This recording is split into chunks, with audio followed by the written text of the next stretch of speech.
Assalamualaikum warahmatullahi wabarakatuh. Kami dari kelompok 9 akan mempresentasikan dengan tema Tokoh Islam Indonesia Syekh Muhammad Arsyad Al-Banjari, Kiai Haji Hasyim Asy'ari, dan Kiai Haji Ahmad Dahlan. Dengan anggota kelompok, yang pertama saya Cindy Arista Dewati dengan NIM 201190050, 2 Dewi Nur Mahmudah dengan NIM 201190056, dan 3 Diki Ramadan dengan NIM 201190062. Di sini saya akan menjelaskan biografi Syekh Muhammad Arsyad Al-Banjari. Muhammad Arsyad Al-Banjari dilahirkan di Lokgabang di wilayah Kecamatan Astambul, Kabupaten Banjar pada tanggal 15 Safar 1122 Hijriah atau 19 Maret 1710 Masehi. Ia meninggal dalam usia yang cukup panjang bagi orang Indonesia, yaitu 105 tahun. Beliau meninggal bertepatan pada tanggal 6 Syawal 1227 Hijriah atau 13 Oktober 1812 Masehi.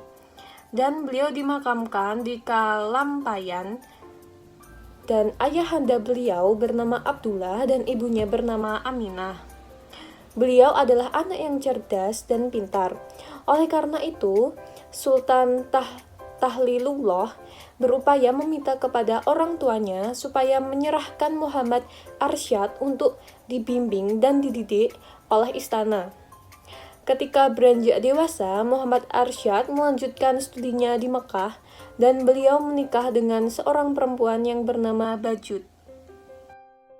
Yang selanjutnya, saya akan menjelaskan peran Syekh Muhammad Arsyad Al-Banjari dalam perkembangan Islam di Indonesia. Yang pertama, di wilayah rumah kediaman sahabatnya Syekh Abdurrahman Al-Misrini, ia bersama teman-temannya berupaya mempraktekkan ilmunya dengan melakukan perbaikan terhadap posisi arah kiblat di beberapa masjid tanpa menimbulkan konflik dengan penduduk setempat. Misalnya di Masjid Jembatan 5, kiblat dipalingkan ke arah kanan sekitar 25 derajat. Yang kedua yaitu Muhammad Arsyad bermohon kepada Sultan agar memberi sebidang tanah kosong untuk didirikan pemukiman desa baru dan lembaga pendidikan. Sebagai pusat penyebaran Islam, lokasi pembangunan lembaga ini berada jauh di luar pemerintahan Sultan. Alasan semua pembangunan dilakukan jauh dari pemerintahan pusat karena guna memudahkan dalam membentuk tata ruang dan pemukiman penduduk baru. Di samping itu juga untuk mengembangkan lahan pertanian untuk kelangsungan hidup masyarakat. Yang ketiga yaitu peranan Arsyad di Kesultanan Banjar adalah berupaya mengusulkan kepada Sultan untuk membentuk jabatan mufti. Tujuan membentuk jabatan mufti ini untuk menetapkan fatwa dari setiap persoalan yang timbul, menggiring dan mengayomi umat Islam agar mampu memahami dan mengamalkan ajaran Islam secara sempurna, termasuk dalam penerapan hukum Islam. Saya akan menjelaskan tentang biografi Kiai Haji Ahmad Asy'ari. Diberi nama Muhammad Hasyim oleh orang tuanya, ia lahir pada hari Selasa Kliwon 24 Dzulqa'dah 1287 Hijriah. Dengan itu bertepatan dengan tanggal 14 Februari 1871 Masehi di Desa Gedang, sekitar 2 km sebelah timur Jombang, Jawa Timur. Kiai Haji Muhammad Hasyim Asy'ari meninggal dunia pada tanggal 7 Ramadan 1366 atau 25 Juli 1947. Beliau wafat karena terkena tekanan darah tinggi. Kiai Haji Muhammad Asy'ari adalah putra ketiga dari 11 bersaudara. Ayahnya bernama Kiai Asy'ari, berasal dari Demak, Jawa Tengah. sedangkan ibunya bernama Halimah. Kakeknya, Kiai Usman, adalah kiai terkenal dan pendiri pesantren Gedang. Selain itu, moyangnya, Kiai Sihah, adalah pendiri pesantren Tambak Beras Jombang. Wajar saja apabila Kiai Haji Hasyim Asy'ari menyerap lingkungan agama dari pesantren keluarganya dan mendapatkan ilmu pengetahuan agama Islam. Kiai Haji Muhammad Asy'ari adalah seorang ulama yang luar biasa. Hampir seluruh kiai di Jawa mempersembahkan gelar Hadratus Syekh yang artinya Maha Guru. Karena beliau adalah seorang ulama yang secara gigih dan tegas mempertahankan ajaran-ajaran madzhab. Dalam hal madzhab, beliau memandang sebagai masalah yang prinsip, guna memahami maksud sebenarnya dari Al-Quran dan Al-Hadis. Selanjutnya di sini saya akan menjelaskan peran Kiai Haji Hasyim Asy'ari dalam perkembangan Islam di Indonesia.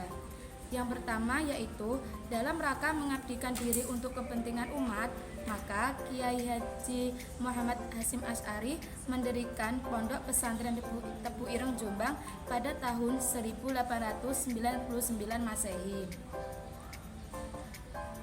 Hasyim Asy'ari mewarnai lembaga pendidikannya dengan pandangan dan metode tradisional. Yang kedua yaitu dalam perjuangannya dalam rangka merebut kemerdekaan melawan Belanda, beliau gigih dan punya semangat pantang menyerah serta jasa-jasanya kepada bangsa dan negara, sehingga beliau diakui sebagai seorang pahlawan kemerdekaan nasional. Dan yang ketiga yaitu pesantren Tebu Ireng telah memainkan peranan yang menentukan dalam pembentukan dan pengembangan Jamiah Nahdlatul Ulama yang sejak didirikannya pada tahun 1926 telah turut mengambil bagian yang cukup penting dalam kehidupan politik Indonesia. Baik, saya akan melanjutkan presentasi dari kelompok kami, yaitu biografi Kiai Haji Ahmad Dahlan. Siapa sih Kiai Haji Ahmad Dahlan? Kiai Haji Ahmad Dahlan yaitu lahir di kota Kauman pada tahun 1285 Hijriah bertepatan dengan 1868 Masehi dan wafat pada tanggal 23 Februari tahun 1923 Masehi bertepatan dengan usianya yaitu 55 tahun dan dimakamkan di Karangkajen, Yogyakarta. Namanya semasa kecil adalah Muhammad Darwis. Ayahnya Kiai Haji Ahmad, Kiai Haji Abu Bakar bin Kiai Haji Muhammad Sulaiman menjabat sebagai Khatib Masjid Agung Yogyakarta Hadiningrat, yaitu Kesultanan. Sedangkan ibunya Nyai Abu Bakar adalah putri Kiai Haji Ibrahim bin Kiai Haji Hasan, juga menjabat sebagai Kepengulon Kesultanan Yangayuk Yogyakarta Hadiningrat. Pada saat usia 8 tahun, Muhammad Darwis sudah lancar membaca Al-Quran dan khatam 30 juz. Menginjak masa remaja, Muhammad Darwis atau Kiai Haji Ahmad Dahlan mulai belajar fikih, ilmu nahwu, ilmu falak, ilmu hadis, dan ilmu qiraah Al-Quran. Setelah ia menamatkan pendidikan dasarnya di suatu madrasah dalam bidang nahwu, fikih, dan tafsir di Yogyakarta, beliau pergi ke Mekah. Sepulang dari Mekah yang pertama, ia telah bertukar nama dengan nama Haji Ahmad Dahlan. Tiada berapa lama kemudian, ia menikah dengan Siti Walidah, yaitu putri Kiai Penghulu Haji Fadil. Semenjak ayahnya wafat, ia menggantikan kedudukan ayahnya dan diangkat oleh Sri Sultan menjadi Khatib Masjid Besar Kauman Ngayuk Jakarta Hadiningrat dan dianugerahi gelar Khatib. Amin. Peran Kiai Haji Ahmad Dahlan dalam perkembangan Islam di Indonesia. Kiai Haji Ahmad Dahlan mendirikan sebuah organisasi yang diberi nama Muhammadiyah atau pengikut Nabi Muhammad pada 18 November 1912 Masehi atau 8 Zulhijjah tahun 1330 Hijriah. Organisasi ini bergerak di bidang kemasyarakatan dan pendidikan.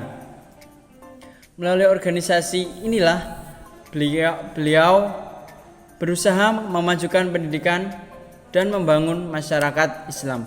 Selanjutnya, selain mendirikan organisasi Muhammadiyah, Kiai Haji Ahmad Dahlan juga mendirikan organisasi Aisyah pada tahun 1918 Masehi. Organisasi Aisyah ini khusus untuk kaum wanita. Organisasi Aisyah juga merupakan bagian dari Muhammadiyah. Selanjutnya, Kiai Haji Ahmad Dahlan juga membentuk Pathfinder atau sekarang disebut dengan Pandu, dengan pramuka atau disebut untuk organisasi yang didirikan Kiai Haji Ahmad Dahlan adalah Hizbul Watan atau HW. Organisasi Hizbul Watan ini dimaksudkan sebagai tempat pendidikan para pemuda yang merupakan bunga harapan agama dan bangsa Indonesia pastinya. Sekian presentasi dari kelompok kami. Apabila kami ada kekurangan dalam membuat makalah atau dalam pembuatan video masih ada salah kata, mohon maaf yang sebesar-besarnya. Wassalamualaikum warahmatullahi wabarakatuh.